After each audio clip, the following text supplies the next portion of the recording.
There's no one on this planet that loves holding poles more than me. I love holding One Piece poles because I understand that I'm just a goober with the camera and a microphone. I have my own thoughts, my own opinions, and I understand that sometimes I do get lost in the sauce because I do nothing but talk about One Piece. So that is why I like holding these polls, because it tells me how the grander community feels about certain ideas, theories, and topics. And today, the topic we're diving deep into is Aerys. That is right, we're going to be filling up her holes and asking the hard-hitting questions, with the first poll being whether or not she makes it off this island. The question simply asks, what happens to Aerys, Rocks' wife, Davy's wife? I have 4 options on the board. The first option is that she makes it off this island alive. Second option is that she gets Domi Reversi'd, which is a pretty popular theory. The third one is that she simply gets slaughtered. And then the fourth one simply says other. And of course, other could mean pretty much anything else. And we will be going down to the comment section to see if anybody actually explains what the other option is. So, my thoughts about this is that she's probably just gonna die. You know, I can imagine a bunch of different scenarios where she makes it off the island, but I do think she is cursed. I actually think most women in One Piece are cursed the minute they're conceptualized. Brother, mothers do not last long in this series. In this flashback alone, we already saw Estrid die. And guess what? We're kind of assuming that Ida is dead too. Bro, go back to the previous flashback with Bonnie, Kuma, and Ginny. Ginny's dead. You know, like, that's how crazy this is. You know, people even have theories that Tritoma is Luffy's mom. I don't exactly agree with that yet. But if that's the case, Tritoma's also dead. Brother, mothers do not last. That is the point I'm trying to get across. So I do think that Aerys is donezo. So, as far as that goes, though, I do think that if she gets cooked, it could be because she gets Domi Reversi'd. Last we saw, Aerys and Rocks went separate ways. She's not out of hot water yet. And even if she does make it off the island, she's just gonna end up at Lelucia, which we all know how that turns out current day. So yeah, you know, Aerys is a tough one. I'm just leaning towards her being dead. And as far as the Domi Reversi route goes, I could see this as a great way. People might argue against this, but it could be a way in which Rocks actually dies, how he lets his guard down. We saw last chapter that he didn't mind killing his family because they're after him, they're demons now. He had to do what he had to do to protect his wife and son. But what would he do if Aerys was actually a demon? Would he be able to turn against her to protect his son? I think he could, but I don't think it's going to be as easy as it was when he took down his dad and his grandma, if that's who they are. Apparently, there's like a translation thing going on where some people are saying it's grandma, some people are saying it could just be his mom, and the way he refers to them, it's kind of ambiguous, but besides the point, right? I do think killing his wife would be very hard to do, and of course, even if he does end up killing her, this whole situation would definitely turn his attention away from Emu. So, on to the poll results. 17% of people believe that Aerys makes it off of the island, and possibly she could even still be alive. 25% of people believe that she will get Domi Reversi'd. 51 straight up think that she is dead on this island, and then 7%, of course, voted for other. Into the comment section to see what people are talking about. Top comment says, I think she makes it off. How else does Teach survive? She may pass, just trying to get him to safety later. I think Oda wouldn't mention Lelucia if she didn't make it there also. I'm actually hoping it's Dragon who saves them, or maybe Herald. Interesting. I like this idea a lot. Why I said interesting, though, is because of Dragon.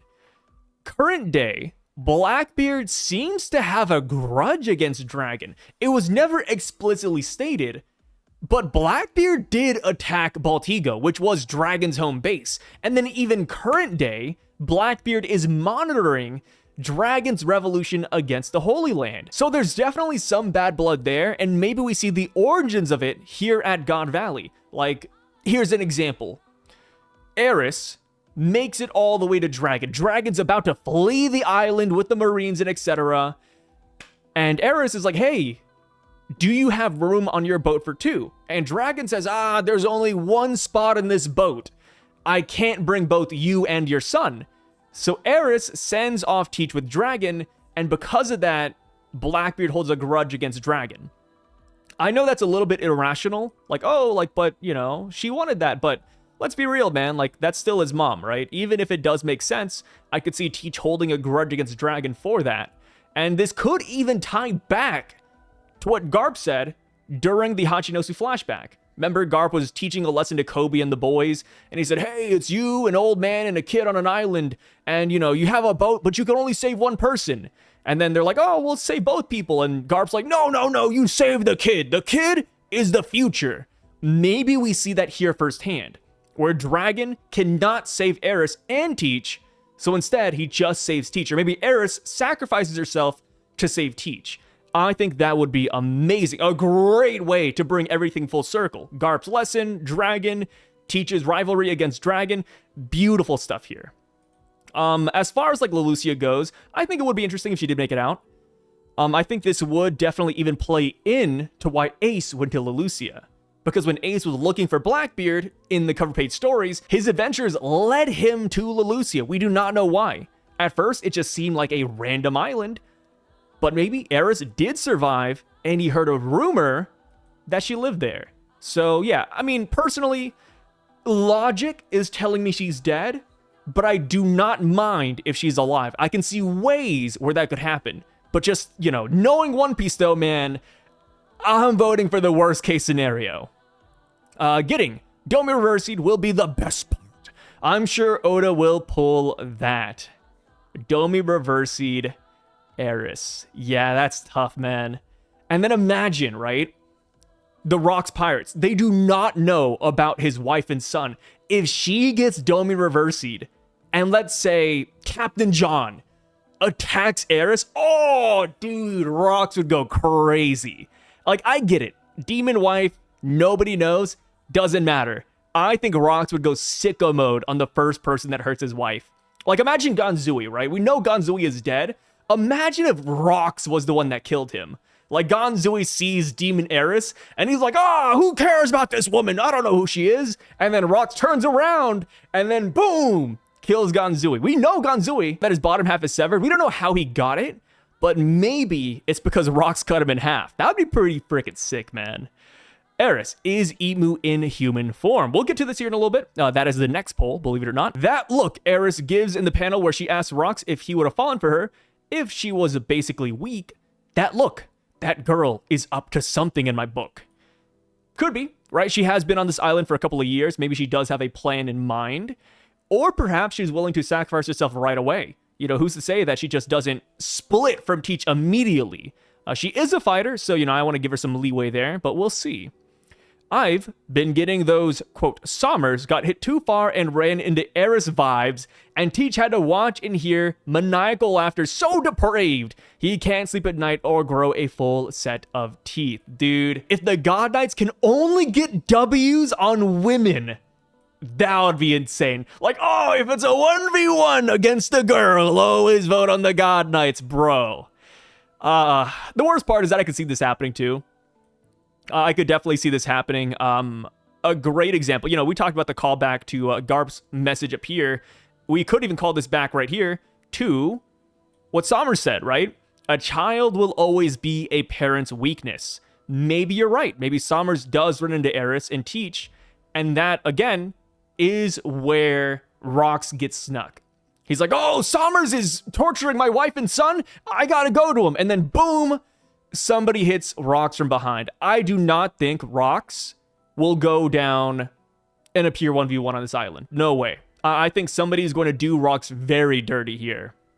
This says, gets off the island alongside Dragon, but dies on the way to Leloucia Kingdom, leaving Teach on the island where he met Newgate for the first time. Yeah, that could be true. I do not mind that whatsoever. Funny enough, when it comes to Teach and Whitebeard, we know the location where they met. It's a place called Shadeport. We don't know if Shadeport is a part of Leloucia Kingdom or not, though. That is still up in the air. You know, considering that Lelucia is being ran by vampires with King Seki and his wife, I wouldn't be shocked if their port was named Shade Port, but that is yet to be confirmed. You know, we do not know if that's the same island. Either way, I do not mind, though, the notion that Aerys makes it on a boat, but she dies on the way. This could be very reminiscent of Ginny, right? Because Ginny was dying while she was sailing all the way back to Sorbet Kingdom. And then by the time she made it, she passed away, and then boom, there's Bonnie. This says, I feel like she has to make it off. Emu not only had an issue with the existence of Lelucia, where she planned to escape to, but Blackbeard lived. He was a kid, so someone had to have helped him get off of God Valley. It was likely his mother. My guess is Emu destroyed Lelucia because Emu knew Aerys was there. I don't mind this mindset, but my problem with it is that if Emu knew that Aerys went to Lelucia, why did they wait 38 years to destroy it? Why did they not go there beforehand to confirm if she's there or not? Why didn't they just, I don't know, blow the ship up? That right there is just my personal issue. Like, yeah, like, sure, Emu knows that she's there, but why wait 38 years when she could have easily moved to any other island afterwards? This one says, she's still alive, and she's been mentoring Teach like Madara did Obito. I like this. She was a pirate in the past, and she could have been giving Blackbeard advice on what to do this whole time, including becoming a Whitebeard pirate, taking the Yami and Gura fruit, busting out and recruiting and build on prisoners, etc. And for the banger, she's Mosa, and has been manipulating Loki to side with Blackbeard. That'd be crazy. The craziest part is that she doesn't have to do this last part. I mean, Loki wants the world because of rocks, right? I don't think she had to do anything more to get Loki onto Blackbeard's side. Which even then, I do wonder if he would join, or if he wants to acquire the world for himself. As far as this first part goes, I do like the idea that she's the one who's been mentoring him. You know, this could be a key reason as to why Blackbeard might know about God Valley. I think that's still up in the air. You know, obviously, One Piece kids are very different from kids in real life. Even though Blackbeard is like 2 years old here, I think he is retaining all of this information. But yeah, I like this in general. Not a bad theory. She is Shaggy, the one Loki's talking to. The way she had to cut communication is because they're on their own with Sabo. Now, gives this crazy tie back to Ace, and Aerys will be the catalyst. On the run with Sabo. I don't think so. Because when Mosa cut connection, they said that, or, well, they didn't say it, Loki inferred that that thing is happening again.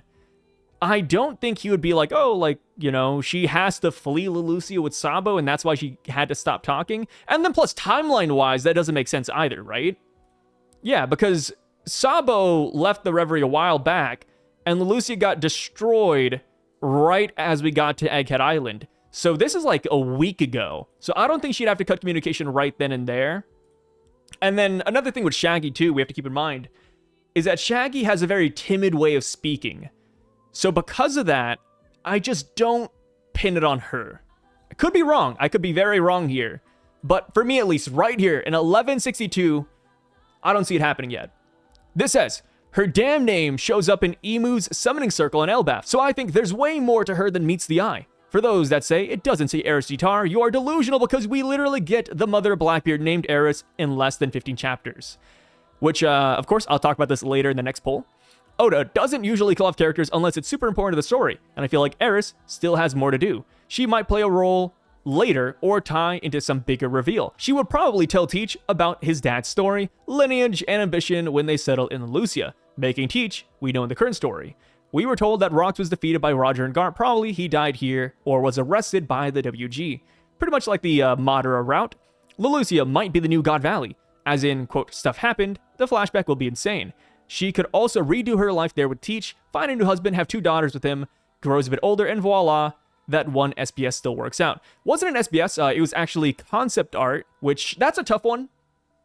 In the concept art in Databook Green, we saw Blackbeard's mom, unnamed, and 2 siblings. We do not know if Oda is going to go with that because it's conceptual. There's a lot of concept arts that did eventually get scrapped or redesigned into the actual story. So I don't want to run with that one yet. So, oh wait, actually one more. Right now, we have no clue if Teach's body is already, quote, different. I think this happens later with her. She'll be the reason he's altered. How that happens though, no idea, so I put other. I like that. You know, Teach's body, still an anomaly. We do not know if that's a Davy Clan thing or if Aerys had some part to play in that, if he has like Davy Jones inside of him. Yeah, hopefully we get that explained in this flashback.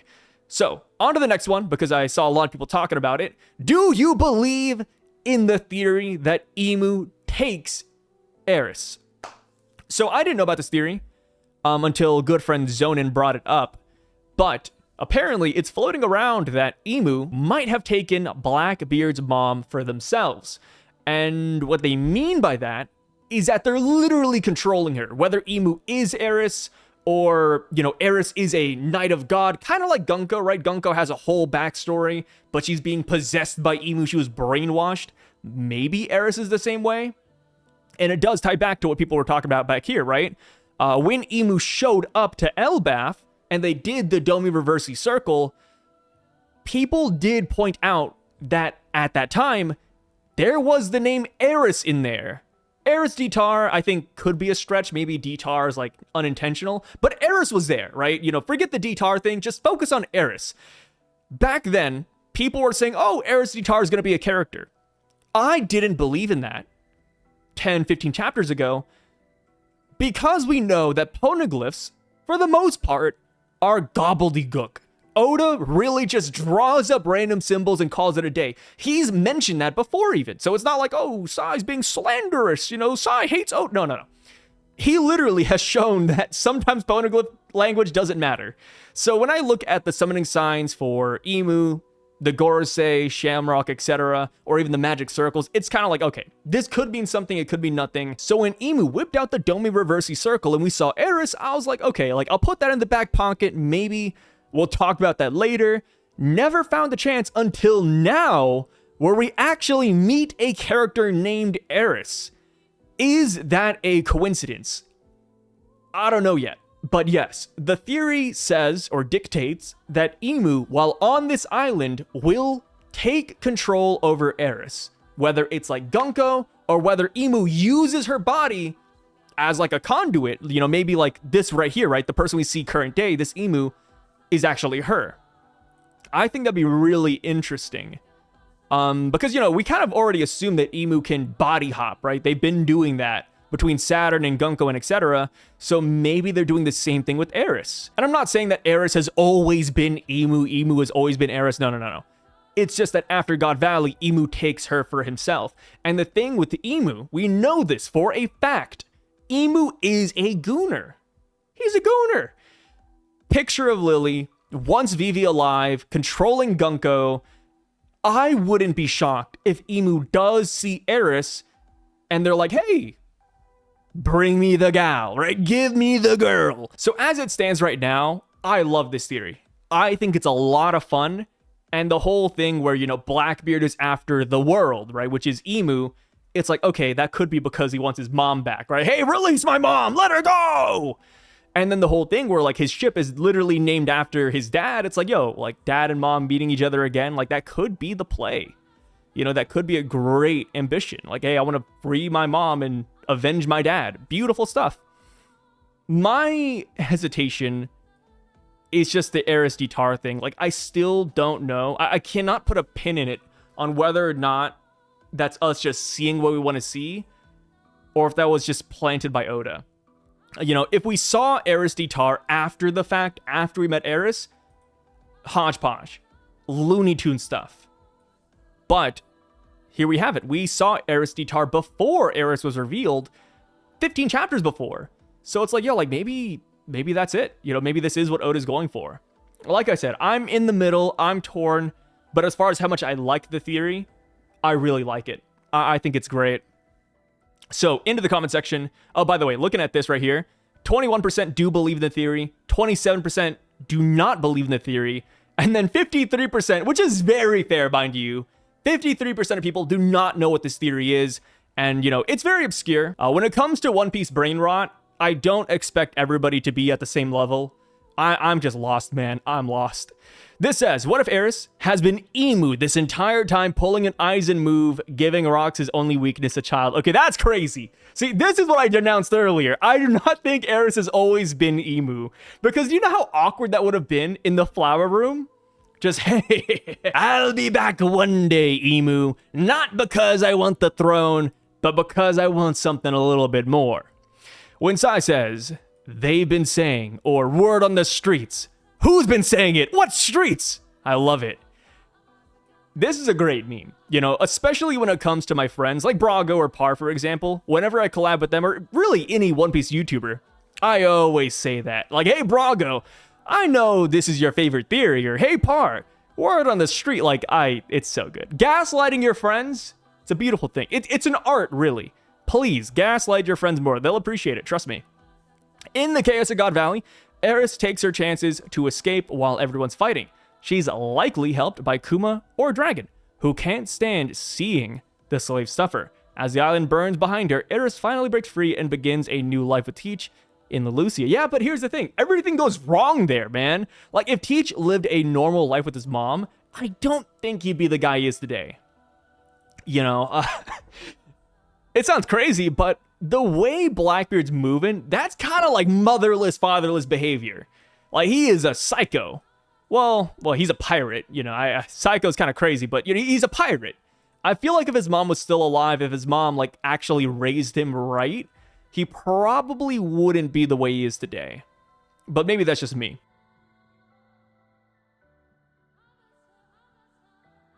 This says, the name being on the pentagram has to be intentional. I wouldn't be surprised if Emu just likes to manipulate people. Maybe one of the Gorosei are one of the Joy Boys, Nakamas, that they turned against him. That'd be fun.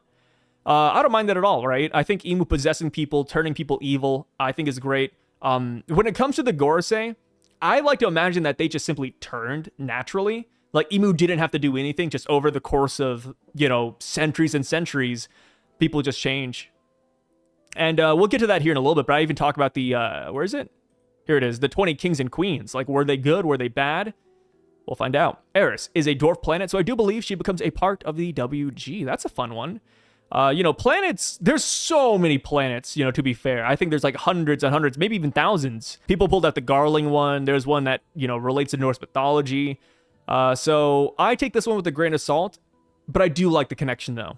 Aerys is still alive somehow and is giving Blackbeard all the info he needs. Yeah, just feeding him that information like Madara. The question is, why is there Eris D Tar written on Emu Unko's Abyss Circle? That is true. Like I said, the Eris D Tar thing, I'm leaning towards believing that it's intentional. Maybe we could just erase the D Tar, just go with Aerys for now, because we don't know like her full name.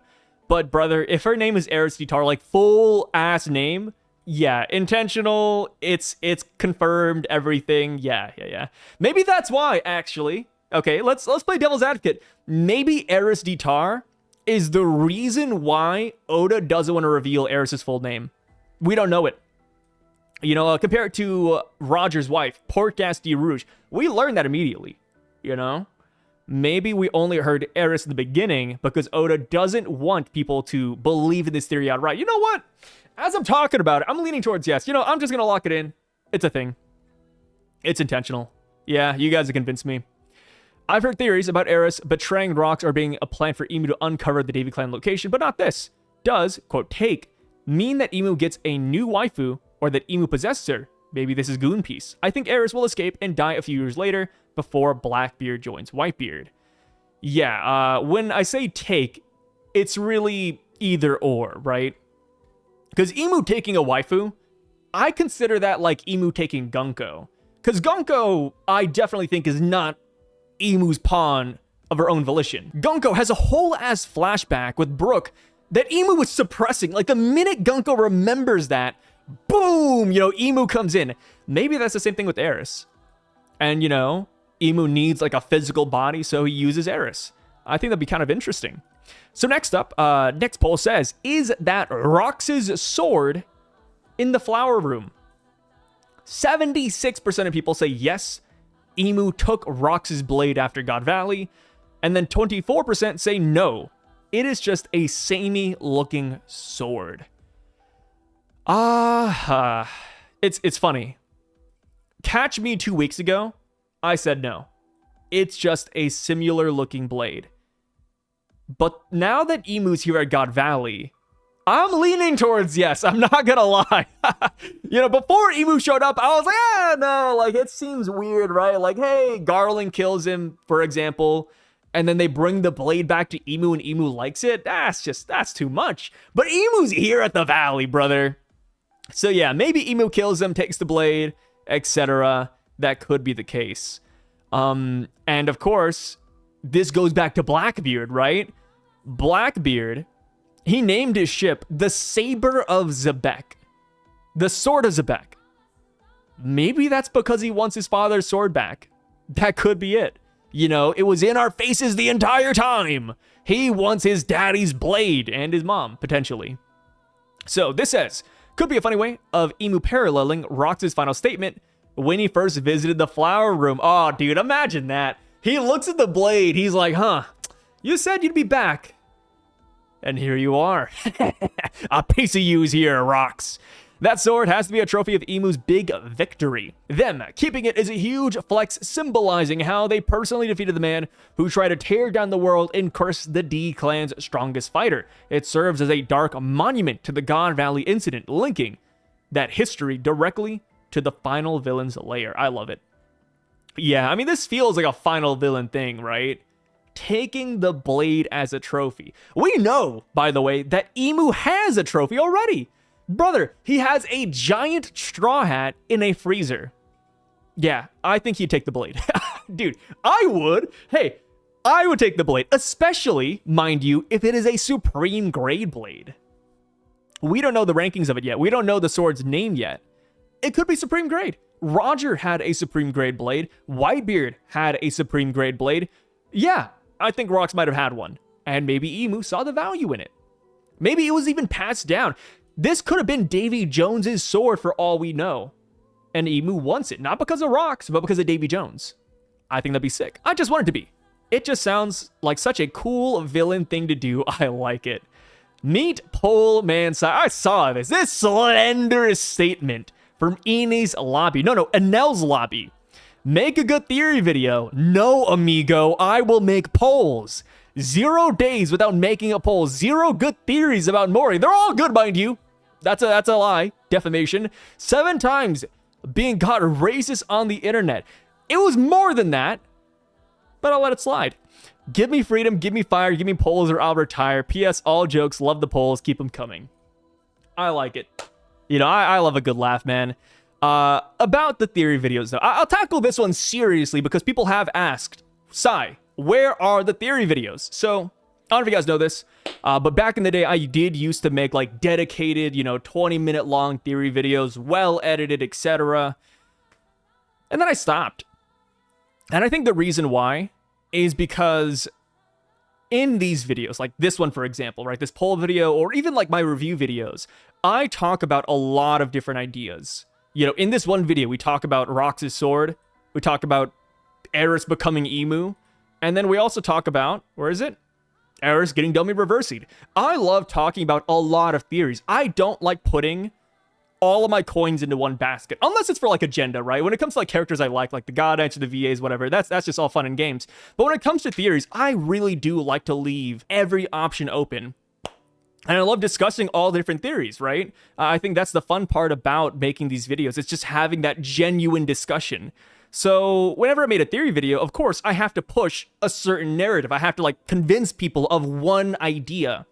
And because these theory videos run like 20, 30 minutes at times, it's like, okay, like I'm building up. But if just one point is wrong, it kind of destroys the whole theory. And it's like, I just feel like the whole effort when it comes to like making a theory isn't worth it. And then even by the end of the day, while I kind of like my theories, I don't think my theories are going to be true most of the time, right? I think when it comes to theories in general, like there's 99 theories being made every single minute, and maybe 2 or 3 of them are right, or depending on what the theory is about. I just didn't find it worth it. I just like having fun. I just like talking. And the editing process of those videos, man, it's a rough one. Shout outs to like people who do make dedicated theory videos. It's just not my cup of tea. I do like just discussing all the possibilities like this, right? Like this right here. I could see Aerys being taken over, but I could also see how it's not true. So when it comes to theories, it's like I have to go all in on one or the other. And I just feel like that's tough, you know? I just feel like that's really tough. And then plus, like, when it comes to ideas, if you get one wrong, man, you're cooked. You know, people will not let it go. A great example, you know, love Morge. Morge and the raid will fail. Morge made one theory video, and I thought it was good. You know, I think he brought up some pretty decent points about why, in his opinion, the raid would fail.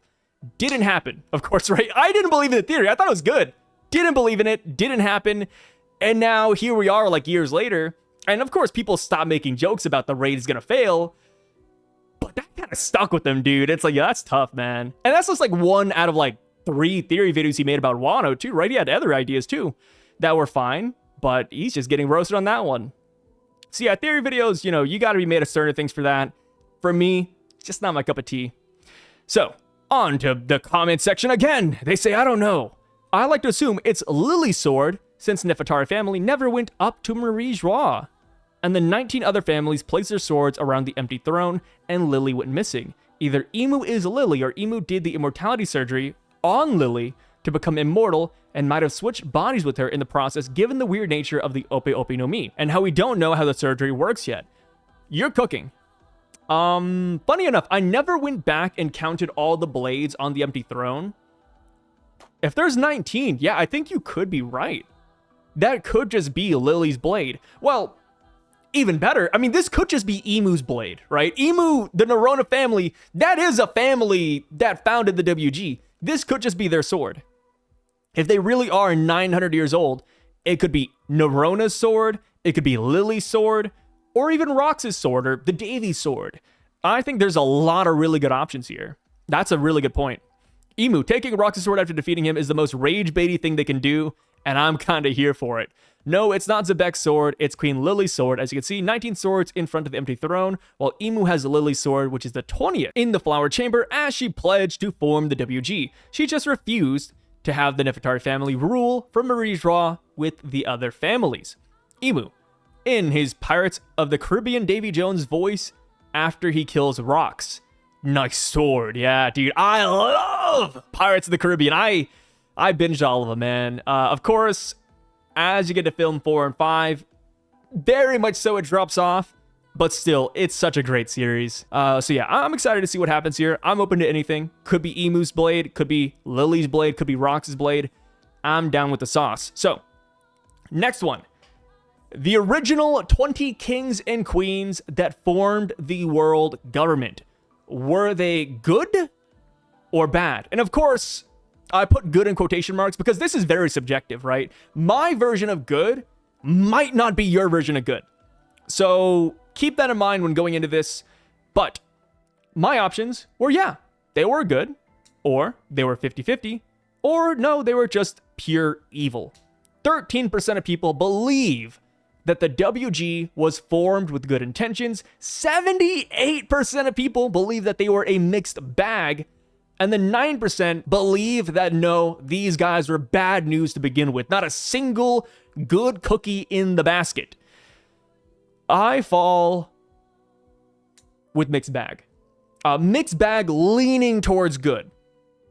And the reason why I say mixed is because of the Dressrosa King from 900 years ago. We don't really have much information on anybody from that far back in the past, but the Tontadas did say that the original Don Quixote guy was a villain, right? He did not like Tontadas, which, to be fair, I wouldn't either. They're weird, small, Smurf-looking people. But yeah, because of that comment, I'm like, okay, they're not all good, right? They can all be good guys, which makes sense, right? You gather 20 people in a room, there's probably going to be at least one psychopath in there.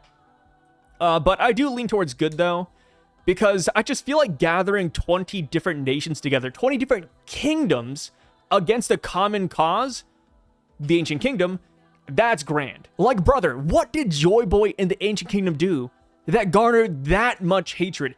Hatred so vitriolic that 20 kingdoms come together to smite you down. And then to form the world government. They didn't just beat the Ancient Kingdom and go home. No, they beat the Ancient Kingdom and then said, hey, we need to establish order. What the hell happened? You know, I don't think Joy Boy was necessarily bad, but I don't think he was necessarily good either. Maybe it was like a misunderstanding, like Nolan and Calgar for a little bit. Maybe that's it, where the ancient kingdom was going around destroying islands, but they had to destroy them for the greater good, but the kings and queens didn't know. Like, something had to have gone down that made them a mixed bag. The ancient kingdom and the WG. I think once we get that Void Century flashback, we're gonna learn that maybe they were right to destroy the AK. I would not be shocked if we see Emu in a different light after the Void Century. Like, oh, Emu, they're actually the hero in the past. But of course, after 900 years, they became corrupted. I had an analogy in a previous video when I talked about this, and I described this like a book club. Right? Oh, let's say back when you were in college, you formed a book club because you love books, right? You're over here reading books and blah, blah, blah. You're having fun and you invite all your friends over. The book club is established. It's now formed within your college or university. Time goes on, you graduate, and somehow, some way, you end up revisiting your campus. And you're like, I remember when I went to this place, I formed a book club. I heard it's still around. Let me go visit it. You walk into the book club and nobody's reading books anymore. Instead, you have a straight up orgy there. TAs on the table, legs wide open. Professors, pants down, having fun with the students. Like, that book club, after 30 to 40 years, could change drastically from what you originally imagined. I think the WG is the same way. I think they could have started with the best of intentions, but after 900 years of power, mind you, they get corrupted. I believe Hachi, funny enough, I just got past Saboti. I'm currently at Impel Down. Hachi, when talking about celestial dragons, they said, yeah, like with each and every new generation, they get more and more hateful. They get more and more vicious.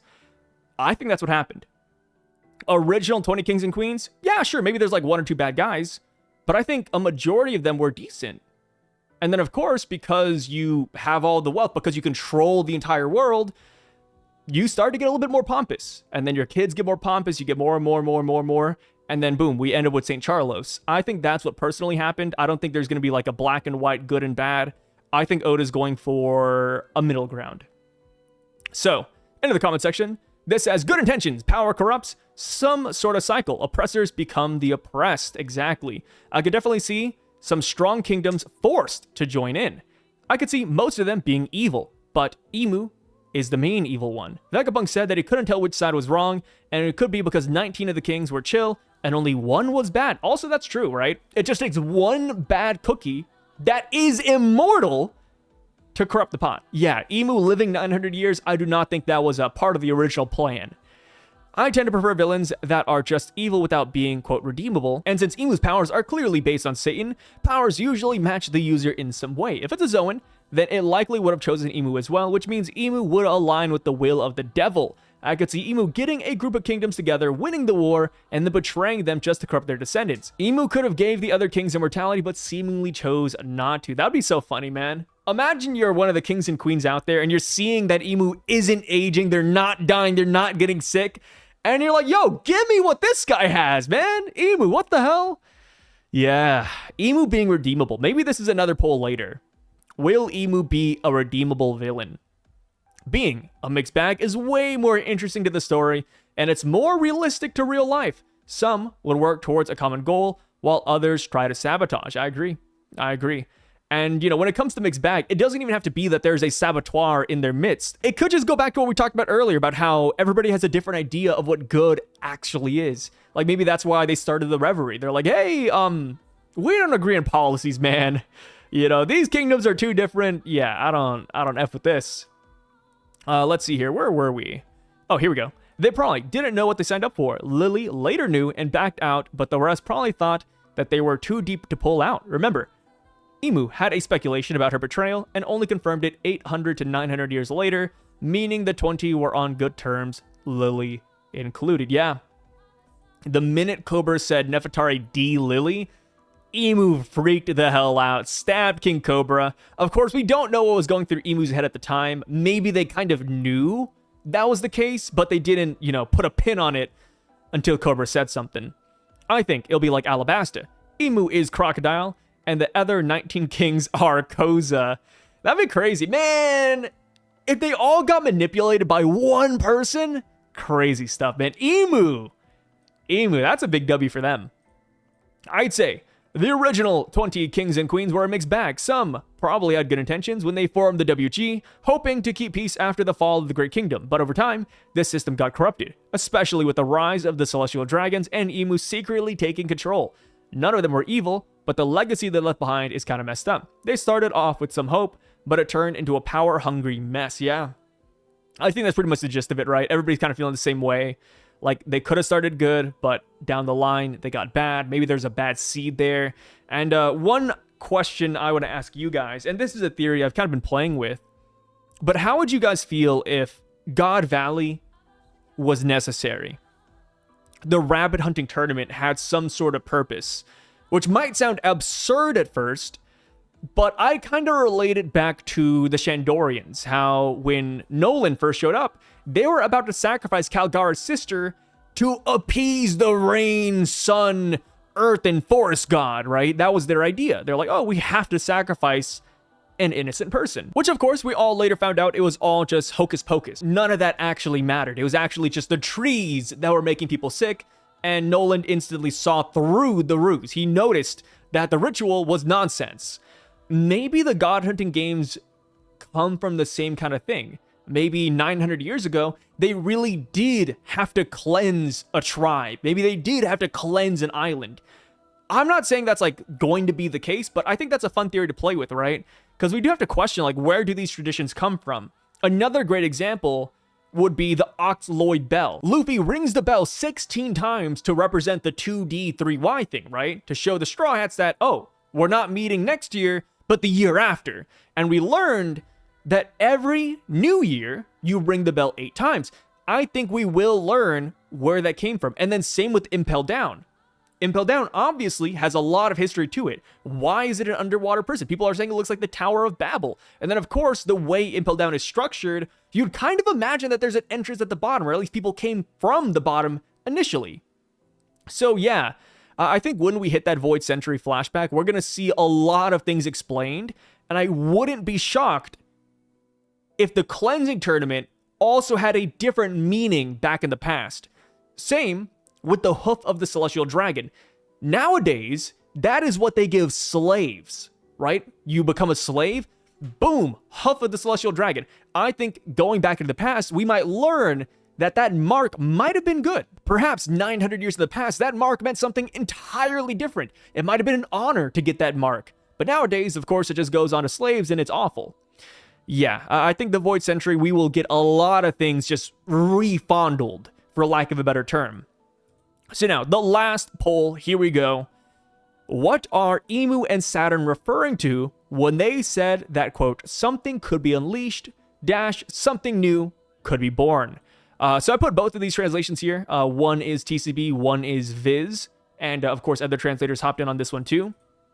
So I thought it was pretty interesting, right? It was something that Emu definitely did not want, so they ended up possessing Saturn ASAP. So I held a poll. 10% of people believe that a devil fruit awakening or birth could happen here. 26% believe that a god or demon entity could spawn. 45% say that it could be a world fallout or ripple effect. And then 19% say other. So for me, the logical side of me says that Emu and Saturn are scared of the ripple effect. There's a lot of D-Clan members here. The tournament's being impeded upon.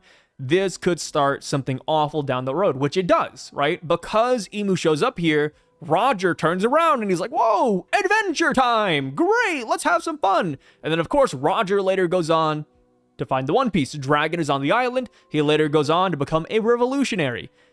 This does have a ripple effect. This is, without a shadow of a doubt, the case. But is this what Emu's referring to?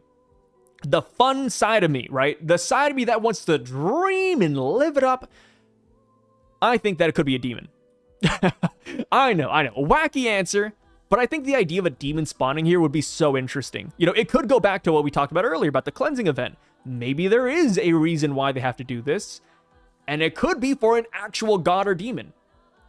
So yeah, I think that's a fascinating route. And of course, I always bring this up, especially because it's just relevant now. But during a Film Red screening, Oda did say that a demon like Tot Musica does exist in the One Piece world, according to Sandman AP. So yeah, like, maybe they're trying to stop this demon. And if they don't sacrifice enough people, enough innocent people, a demon spawns. Or maybe another way the demon spawns in is because there's just so many heavy hitters on the island unleashing Haki, and the Haki draws in the monster. I know that sounds silly, but I mean, that's kind of how it is, right? Everything is silly in One Piece until it happens. Like Emu and magic, right? If you were to go back to the beginning of Elbaf and tell somebody that there's going to be a magic user in a magic book that has the ability to turn people into demons, people would laugh at you. They really would. But now, here we have it. Emu can literally use magic. So, yeah, like, you know, Demon Route, I think, is just a lot of fun. I think this could tie back to what Oda said during Film Red. And when it comes to the films, right, we do know that part of those films, while they're not canon, sometimes they do hint at things that could happen in the story. So I'm just a big fan of that option. So outside of that option, the Devil Fruit Awakening-Birth Theory. This one is mainly that the Davy Clan, because they're being slaughtered, they will wish for somebody to save them, which of course could birth a new god or devil fruit. I think that's also fascinating because this is what Vegapunk told us last arc.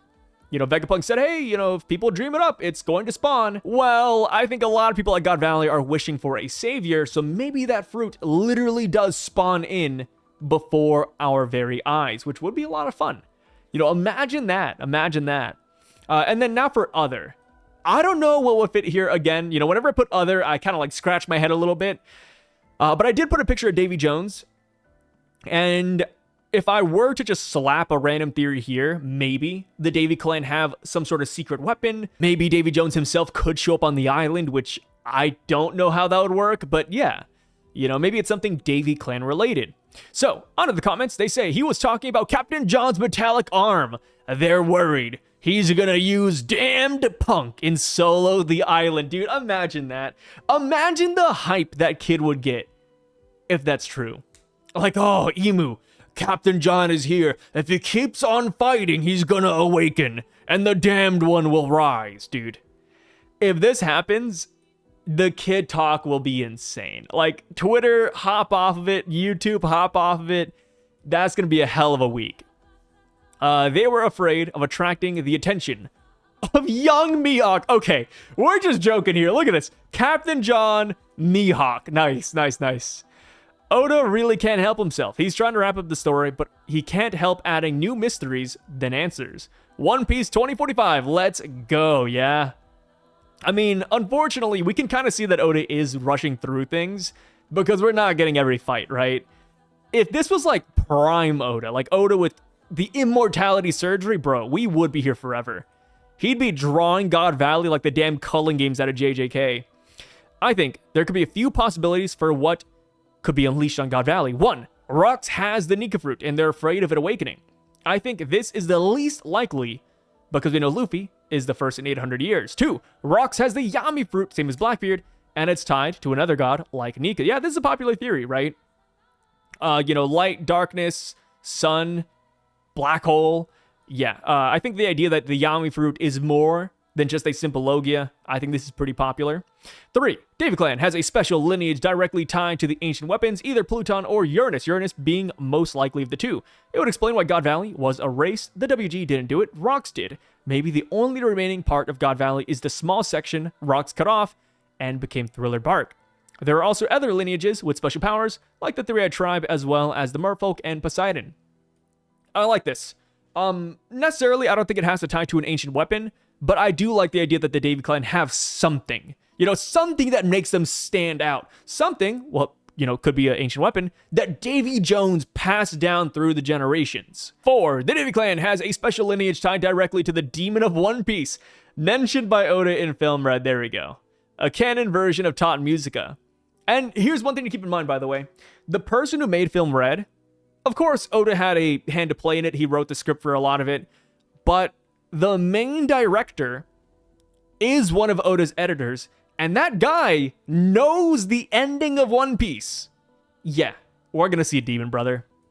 This ability to unleash a demon could be tied to the Yami fruit, making Blackbeard a greater threat than he already is. This could also be tied directly to Emu, who already is shown to possess demonic powers. Perhaps Emu has an uncontrollable demonic beast within, their own Hakuba. While Emu was speaking to Saturn about this, Emu said thank you. I can't stress enough how out of place this was for the ultimate authority Mu. Why is Emu thanking Saturn? Rocks revealed himself to Emu in the flower room, and Emu did not care, not even bothering to look away from the butterflies. Not until he revealed himself to be part of the Davy clan with the threat of returning. Edit. Rocks' goal is king of the world, and Emu is the world. Rock seems to know an awful lot about the WG hidden secrets, so what if he wants to be king of Emu, king of demons? I like that. I do think that's a pretty cool catch. I will say this, though. I've had people telling me this before, the whole Emu thank you line. I don't see it. I went back to the chapter. Hell, I'll even go back to the chapter right now. I do not think it's Emu that says thank you. So you're referring to this right here, right? Where Kuma is saving people. Everybody's saying thank you, thank you, thank you. Lost all hope. Thank you, Kuma. Thank you, Kuma. Thanks for saving us. And then we get one big thank you, and then Emu shows up. I do not think that's Emu saying it. I think this is just the voices of all the people, right? Like, if I were to put this in an anime sequence, the way I view it is that you have each individual person saying thank you, and then because, you know, Kuma saves 500 people, they merge all those voices into just one big giant thank you. I don't think it's Emu saying it. You know, you're fine to disagree with that, but that was my interpretation. I did not hear about this till just the other day, and I don't agree with it. Just because we're getting so many thank yous beforehand, right? And then, of course, like, I think that's also to show that, you know, Kuma's mission is done here. Kuma's out of here. That's how I viewed it. And yeah, and mainly because it also does just feel out of place, right? You even mentioned it here, right? Like, hey, why did they say this? I don't think Emu said it. But I do like these theories, though, by the way. I'm not trying to discredit you. I'm just saying I don't agree with this one part vehemently. Now, next comment. They say, he was afraid of the egg on Roger's ship hatching. Let's go. Well, to be fair, Roger does have the egg at God Valley. You're not wrong with that. Is that what Emu's afraid of? I don't know. Shoot, I mean, that's not bad. Yeah, the egg is here. It could hatch. If they're afraid of it, it makes sense. But seriously, Saturn was probably referring to the fallout of the game creating anti-WG forces. If that's the case, then Saturn was on the money. Dragon, Kuma, Kaido, Blackbeard, Shanks, and those are the only ones we're aware of. The flashback ain't over yet. Oda may still have some surprise cameos in store. That is true. Like I said, logical side of me says that it's just the world fallout, but the whimsical side of myself wants to believe in something more. I think it's just the fact that so many heavy hitters are there. Probably a latent Davy clan ability. Couldn't just be that Santa was talking about the Gorosei, and the thing they were referring to was just Emu. I don't think so. Mainly because in that panel, Emu is talking to Saturn. So Emu referring to themselves like, oh, it's going to be unleashed, but they're talking about Emu themselves. I'm like, I don't know about that. They're afraid of Ivankov eating the Azure Dragon Devil Fruit. Yeah, a cursed reality, truly. Buggy being born. I think Buggy's already born. Am I crazy? Okay, I just looked it up. Yeah, Buggy's 39. This was 38 years ago. Rocks might have some void century lore about his death like Roger or Whitebeard that inspires the new generation. I don't think it'll be another entity or weapon. The wording makes it sound like an awakening, though. Perhaps something to do with the Davy Clan or Devil Fruit. Much like the Gumu Gumu no Mi, maybe there's another possibly possessed by Rocks that could awaken like Nika. The alternative is also something to do with Emu. Perhaps it's not just for sick sport, but they need celestial dragons to hunt people as sacrifices. Oh, here we go. Yeah, same wavelength, brother. I found it strange that the Davy Clan members were already Domi Reversi'd, but Emu only arrived at the end of the chapter to our knowledge. Yeah. This right here leads me to believe that Garling and the other Knights of God can Domi Reversi as well. Kind of like how we saw initially that the Gorosei could use the Abyss Circle, and then we got to Elbaf, and boom, Shamrock and Gunko are using the Abyss Circle. There's a good chance that the Domi Reversi ability is not Emu exclusive and that they can all use it. But yeah, that is it for today, guys. Let me know what you thought about all these comments down below. I would love to hear your thoughts and all that good stuff. Until then, though, we're going to head out. Chapter should be dropping pretty soon. Well, not pretty soon. In the next couple of days. Spoilers should be dropping very soon, though. But yeah, thank you guys so much for watching this video all the way to the end. I really freaking appreciate it. If you guys have the time, I do have some side channels I do want to plug. I got Syvduck, Syvduck, over here. I post gameplay clips over there for my Twitch channel, which is also titled Syvduck. And of course, I have Somnus Reacts over here, where I react to popular anime, namely One Piece and One Punch Man right now. But of course, we'll pick up more as time goes on. And yeah, that's it, guys. You all take care and stay safe, brothers.